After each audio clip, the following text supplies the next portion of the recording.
Hey everyone, welcome back to Corporate Decoder.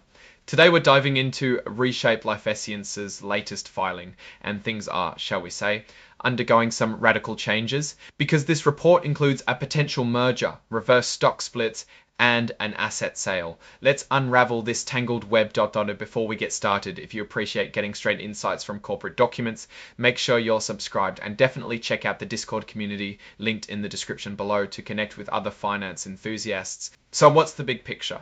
ReShape, a weight loss solutions company, is planning a merger with Viome Therapeutics, an immuno-inflammatory company. To make it happen, they need ReShape stockholder approval for the stock issuance and the sale of pretty much all their assets to Biorad. ReShape is selling almost everything it owns. Seems like a pretty big decision.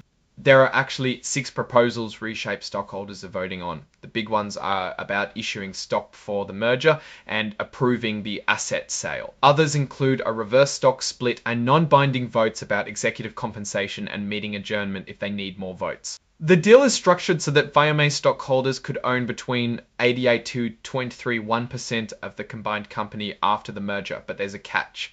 Some of those shares for folks in India have a special put-call option agreement. The number of shares ReShape issues is tied to ReShape's net cash at the time. It's a floating exchange ratio. This means ReShape's current stockholders could own between 769% and 11.1% of the combined company, depending on the actual number. ReShape net cash under the merger agreement is targeted for $5 million, but the reality is that the minimum net cash requirement is now 0. Of course, the merger depends on many things, including Nasdaq's approval and no major legal issues. There's also the approval of the ReShape share issuance proposal, ReShape asset sale proposal, and ReShape charter amendment proposal. Speaking of the asset sale, ReShape will be selling substantially all of its assets to Biorad for $225 million. It's a big drop from the original 5.6 million bars. Because each of the merger and the asset sale are conditioned upon the other transaction being consummated.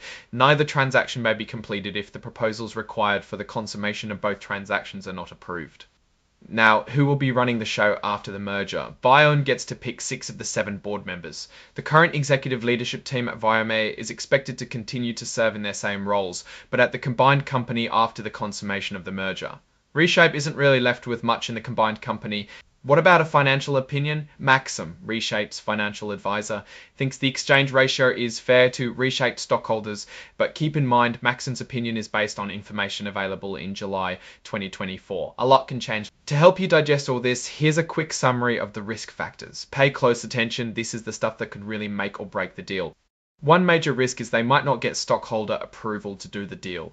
Also, things could go south if ReShape or Viome can't keep their key people or relationships with customers, or if there are nasty legal fights. Both ReShape and Viome haven't exactly been making money hand over fist, so there's the real possibility that they won't be able to turn things around and become profitable, especially with all this uncertainty swirling around.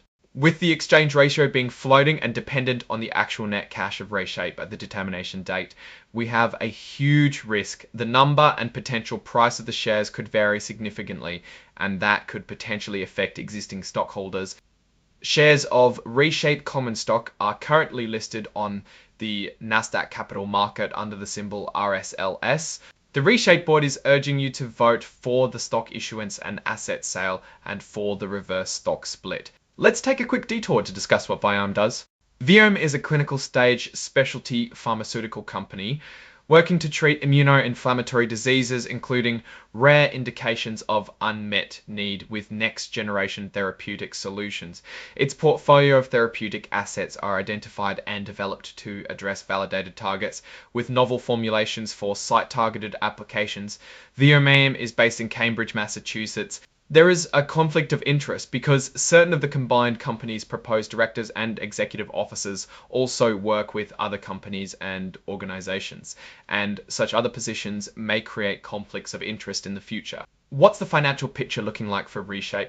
They haven't been profitable, and they warn that there's substantial doubt about their ability to keep going as a business. ReShape has cost reduction plans, but they may not work as planned. Finally, all those reverse stock splits, they want to authorize one now, are intended to boost the stock price but might not work and could actually make things worse. Let's take a look at the same for Viome. Viome also is losing money and might have trouble staying afloat without more cash. It should be mentioned that the combined company's proposed directors and executive officers also work with other companies and organizations, and that can create more conflicts of interest. Need to dig deeper? Here's how to get more documents from both companies.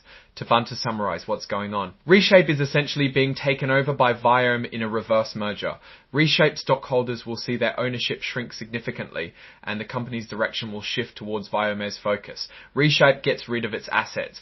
On the risk side of things, both companies are struggling financially, and the reverse merger is highly risky and uncertain to begin with. There are also potential conflicts of interest, with executives having other responsibilities. Overall, this looks like a high-stakes, high-risk move for ReShape, with the exchange ratio being floating and dependent on the actual net cash of ReShape at the determination date. We have a huge risk. The number and potential price of the shares could vary significantly, and that potential price of the shares could vary significantly, and that potential price of the shares could vary significantly, and that potential price of the shares could vary significantly, and that could potentially affect existing stockholders' role. So after all the financial results and everything else, where do things really stand? It seems like ReShape is trying to reinvent itself. However, it's a bold bet, and investors should understand the high level of risk involved. Alright, that's our breakdown of ReShape Lifesciences' latest filing.